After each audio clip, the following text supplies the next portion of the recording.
Berdasarkan penjelasan WHO, stunting adalah gangguan tumbuh kembang anak yang disebabkan oleh kekurangan asupan gizi, terserang infeksi, maupun stimulasi yang tidak memadai. Sedangkan menurut Kementerian Kesehatan Republik Indonesia, stunting merupakan keadaan saat balita memiliki panjang atau tinggi badan yang kurang jika dibandingkan dengan usia dan jenis kelamin yang diukur dengan standar pertumbuhan anak dari WHO. Selanjutnya ada penyebab stunting.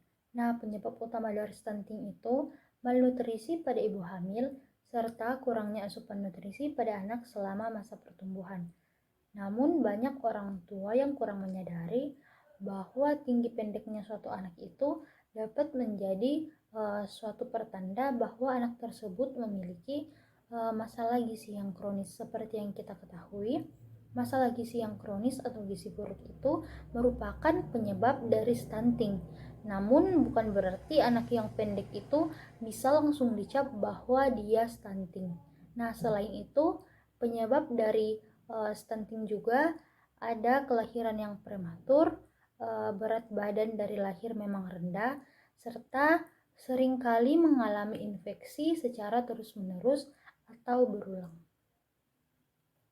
Penyebab stunting adalah masalah gizi kronis akibat kurangnya asupan gizi dalam jangka waktu panjang sehingga mengakibatkan terganggunya pertumbuhan pada anak. Stunting juga menjadi salah satu penyebab tinggi badan anak terhambat sehingga lebih rendah dibandingkan anak-anak seusianya. Tidak jarang masyarakat menganggap kondisi tubuh pendek merupakan faktor genetika dan tidak ada kaitannya dengan masalah kesehatan. Faktanya, faktor genetika memiliki pengaruh kecil terhadap kondisi kesehatan seseorang dibandingkan dengan faktor lingkungan dan pelayanan kesehatan.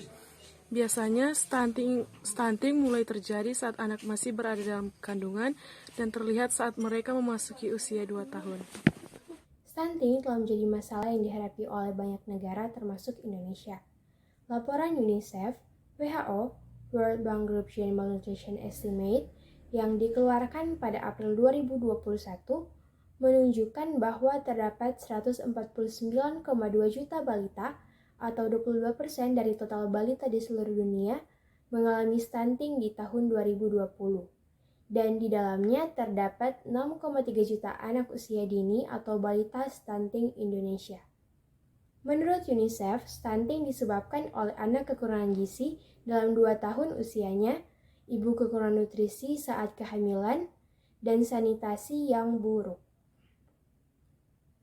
Berdasarkan survei status gizi Indonesia, prevalensi stunting nasional pada tahun 2022 sebesar 21,6%. Dan di sini pemerintah menargetkan untuk dapat menurunkan prevalensi stunting 3,8% per tahunnya. Sehingga pada tahun 2024 ditargetkan untuk penurunan stunting mencapai 14%. Dari data berikut ini dapat dilihat bahwa Nusa Tenggara Timur atau NTT menempati posisi teratas dengan angka balita stunting sebesar 35,3%. Kemudian Sulawesi Barat di peringkat kedua dengan prevalensi balita stunting sebesar 35%. Lalu Papua Barat dan Nusa Tenggara Barat memiliki prevalensi balita stunting masing-masing sebesar 34,6% dan 32,7%. Di sisi lain, Bali menempati peringkat terbawah alias prevalensi balita stunting terendah nasional. Persentasenya hanya 8% atau jauh di bawah angka stunting nasional. Dan selanjutnya adalah pencegahan stunting pada ibu hamil, yaitu yang pertama konsumsi makanan bergizi. Dengan mengonsumsi makanan yang bergizi, maka itu bisa membantu menambah stamina dan mengelola berat badan ketika hamil agar tetap sehat dan terhindar dari komplikasi kehamilan. Yang kedua, konsumsi vitamin prenatal. Vitamin bisa membantu memenuhi dan memberikan tambahan nutrisi yang diperlukan janin dalam kandungan. Yang ketiga adalah rutin berolahraga. Olahraga bisa membantu melancarkan oksigen dan sirkulasi darah dalam tubuh, mengurangi stres ketika hamil, dan memperkuat otot. Yang keempat, tidak minum alkohol dan merokok, karena hal tersebut dapat meningkatkan resiko keguguran. Yang kelima adalah kelola berat badan agar tetap ideal. Yang keenam, banyak minum air putih, karena tercukupinya cairan dalam tubuh bisa membantu memperlancar aliran darah ke seluruh tubuh, tidak terkecuali janin. Dan yang ketujuh adalah tidur yang cukup. Program pencegahan stunting yang sudah dilakukan atau sementara dilakukan pada anak, yaitu yang pertama ada pemberian ASI secara eksklusif. Dengan memberikan ASI eksklusif selama 6 bulan pertama kehidupan, maka risiko stunting dapat diminimalkan karena bayi mendapatkan nutrisi yang cukup untuk mendukung pertumbuhannya secara optimal. ASI mengandung protein, lemak, karbohidrat, vitamin, dan mineral yang diperlukan untuk pertumbuhan dan perkembangan optimal bayi. Selain itu, ASI juga mengandung zat-zat kekebalan yang dapat melindungi bayi dari infeksi dan penyakit yang dapat mengganggu pertumbuhan secara normal. Yang kedua, ada MPASI atau makanan pendamping air susu ibu.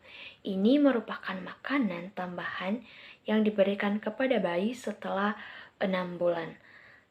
Jadi pemberian MPASI yang tepat dan seimbang dapat membantu mencegah terjadinya stunting dengan menyediakan tambahan nutrisi yang dibutuhkan untuk pertumbuhan dan perkembangan bayi, terutama MPASI yang mengandung lemak hewani seperti telur, daging, dan lain-lain. Kemudian yang ketiga ada imunisasi. Nah, jadi imunisasi ini dapat mencegah terjadinya stunting pada anak karena melindungi mereka dari penyakit infeksi yang dapat mengganggu pertumbuhan dan perkembangan tubuh.